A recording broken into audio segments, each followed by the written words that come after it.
Bonjour à tous et bienvenue dans ce tout nouvel épisode du podcast Les sens de la vie.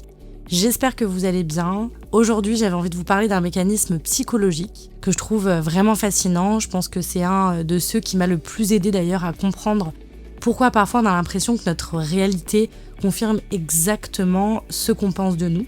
Pendant longtemps, je me suis dit que si je ressentais ça et que si je voyais les choses de cette façon, c'était la réalité. Et en découvrant ce mécanisme, je me suis vraiment rendu compte que notre cerveau n'est pas toujours aussi objectif qu'on le croit. Et il a tendance à filtrer les informations d'une façon un petit peu particulière. Je pense qu'on le vit tous, sans exception, que ce soit dans nos relations, dans notre estime de nous, dans notre façon de voir les autres, ou même dans notre manière d'interpréter ce qui peut nous arriver. Et donc aujourd'hui, j'avais envie qu'on prenne le temps d'en parler ensemble pour pouvoir un petit peu plus comprendre comment ça fonctionne, parce que je pense que ça peut vraiment aider à changer notre regard sur beaucoup de choses. Donc voilà, si ça vous intéresse, je vous laisse avec la suite de l'épisode. Je m'appelle Candice, je suis psychopraticienne et à travers mes accompagnements, j'aide à libérer les blocages émotionnels, à réconcilier le corps, le cœur et l'esprit et à retrouver une vie plus alignée. Si cet épisode t'a plu, n'hésite pas à le partager à quelqu'un de ton entourage qui pourra en avoir besoin. Et si tu veux soutenir le podcast Les sens de la vie, tu peux aussi laisser une jolie note ou un commentaire. Ça m'aide énormément et ça permet au podcast de toucher encore plus de personnes. Je suis très contente de pouvoir vous retrouver aujourd'hui pour vous parler du biais de confirmation.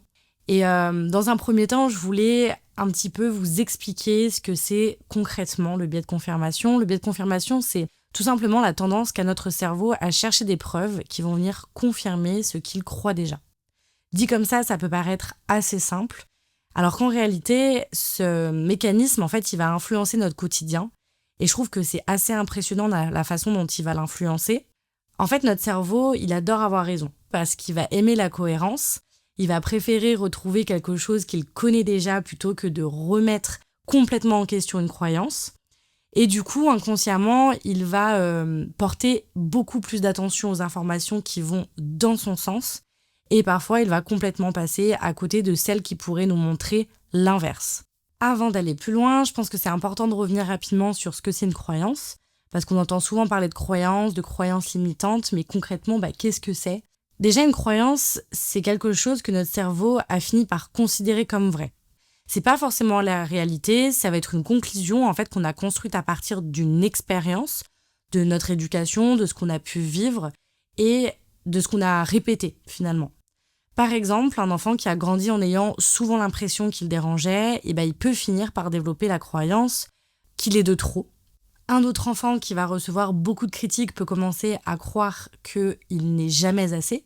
Au départ, ce sont des interprétations que notre cerveau fait pour essayer de donner du sens à ce qu'on vit, mais à force de les répéter, elles vont vraiment devenir comme des vérités auxquelles on pense même plus remettre en question. Et ce qui est aussi encore plus intéressant, c'est que la plupart de ces croyances vont être inconscientes. C'est-à-dire qu'on va pas se réveiller le matin en se disant qu'on n'est pas assez ou que les gens vont forcément nous rejeter. En réalité, ces croyances, elles sont tellement ancrées qu'elles deviennent comme une forme de programme qui va tourner en arrière-plan. On les entend plus vraiment, mais elles influencent notre façon de penser, de ressentir et même d'interpréter ce qui va nous arriver. C'est un peu comme si on portait des lunettes sans se rendre compte qu'on les porte. On finit par croire que ce qu'on voit est la réalité, alors que, c'est déjà une réalité qui est filtrée par nos croyances. Et c'est justement pour ça que le biais de confirmation, il est si puissant, parce qu'il va venir nourrir ces croyances inconscientes sans vraiment qu'on s'en rende compte. Ces croyances-là, elles peuvent directement concerner notre valeur. Donc, il peut y avoir la croyance de « je ne suis pas assez »,« je ne mérite pas d'être aimé »,« je ne suis pas assez capable »,« je suis nul »,« je suis trop »,« je dérange »,« je dois être performant pour être accepté, pour être aimé ». D'autres, elles peuvent toucher nos relations.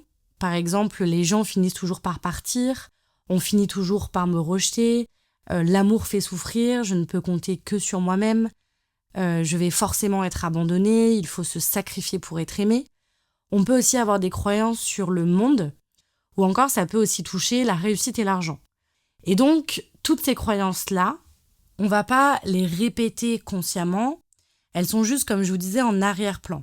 Maintenant, si on imagine que dans la journée, on reçoit 3 compliments, quelqu'un qui va nous remercier, une personne qui va nous dire qu'il nous apprécie, qu'il apprécie passer du temps avec nous, mais qu'à un moment donné, on reçoit aussi une remarque un peu désagréable. Et bien le soir, qu'est-ce qu'on va penser? Très souvent, on va repenser à cette remarque et pas aux 2 remarques positives qu'on nous a faites. Et bien souvent, notre cerveau, ce qu'il va faire, c'est qu'il va se dire qu'on a raison. Par exemple, si on a la croyance de dire qu'on n'est pas assez, il va se dire, voilà, il va venir confirmer en fait cette croyance-là qu'on se dit. Alors que toute la journée, il y a eu aussi plein d'informations qui racontaient une autre histoire, mais elles ne correspondaient pas à la croyance de départ, qui pouvait être « je ne suis pas assez ». Et donc là, en l'occurrence, si je reprends l'exemple de la paire de lunettes qu'on met, ces lunettes, c'est comme si elles étaient teintées en bleu et que tout ce qu'on regardait allait nous sembler bleu. C'est pas le monde qui est bleu, mais c'est simplement le filtre à travers lequel on va le regarder. Et je pense que nos croyances, elles fonctionnent exactement comme ça. On va pas forcément voir la réalité telle qu'elle est, on va la voir à travers nos expériences, à travers notre histoire, à travers nos blessures et les croyances qu'on a construites justement au fil du temps. Et je trouve que ça explique énormément de choses aussi. Par exemple, quelqu'un qui est persuadé qu'on finit toujours par l'abandonner, il va bien souvent être très attentif aux moindres signes de distance, que ce soit un message auquel on va répondre moins vite, une personne un petit peu plus occupée, un rendez-vous qui va être annulé. Et en fait, très vite, le cerveau, il va se dire « je le savais ». Alors qu'en réalité, il existe peut-être 10 autres explications plausibles, mais il ne va pas forcément aller les chercher parce que lui, il est déjà convaincu de son hypothèse. Et c'est ça qui va être fascinant, c'est que ce biais ne concerne pas seulement les relations, on peut aussi le retrouver dans d'autres domaines de notre vie, par exemple dans le travail. Si je pense que je suis une personne qui est incompétente, je vais retenir toutes les petites erreurs que je fais. Alors bien évidemment, on ne va pas consciemment se dire qu'on est incompétent, mais ça peut être des croyances qu'on a encore une fois ancrées inconsciemment de nos expériences passées, ou de notre éducation, ou des croyances de la société. Et donc, pour l'exemple que je reprenais tout à l'heure, si je me dis que je suis incompétente ou incompétent, je vais avoir tendance à retenir toutes les petites erreurs que je fais, et je vais presque oublier tous les moments où les choses qui vont se passer bien. Si je pense que personne ne m'aime vraiment, je vais être beaucoup plus marquée par une personne qui va s'éloigner que 5 personnes qui vont être présentes. Petit à petit, en fait, mon cerveau, lui, va construire une réalité qui semble confirmer ses croyances. Et plus il va trouver de preuves, plus cette croyance va devenir solide, et plus on va avoir tendance à répéter les mêmes schémas.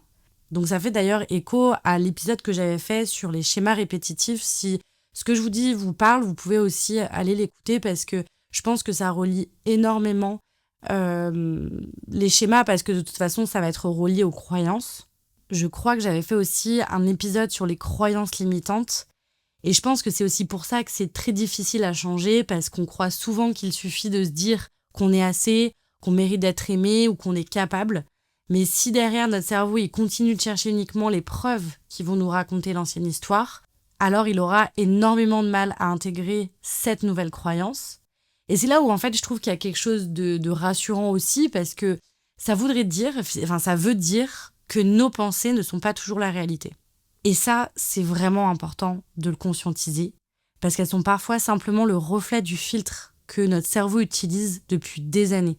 Je sais pertinemment que c'est pas évident de changer ces filtres, et je dis pas que c'est facile, mais je pense que la première étape, dans un premier temps, c'est d'en prendre conscience.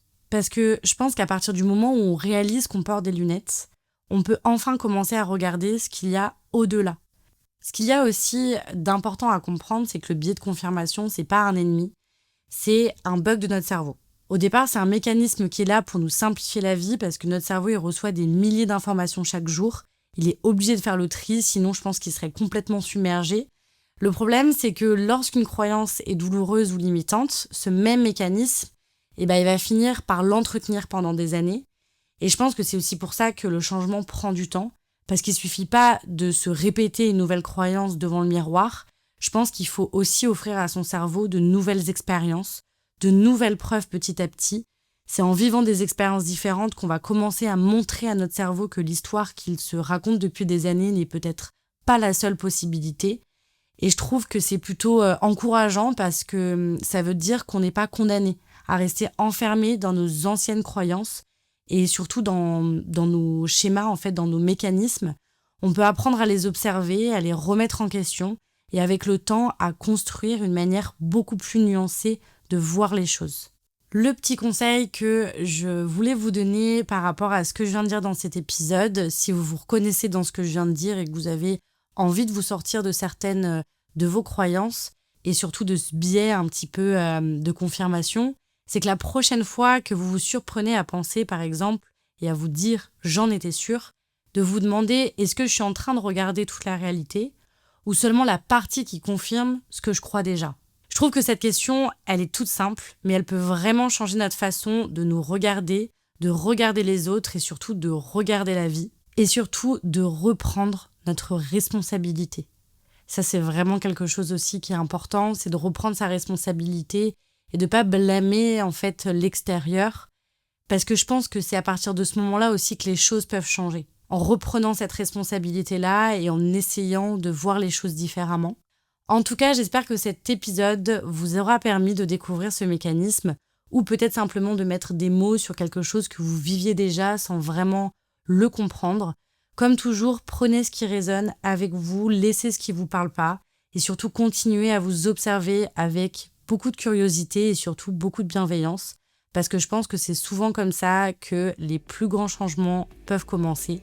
Je vous remercie de m'avoir écouté aujourd'hui et je vous retrouve la semaine prochaine pour un tout nouvel épisode. Merci encore pour votre écoute.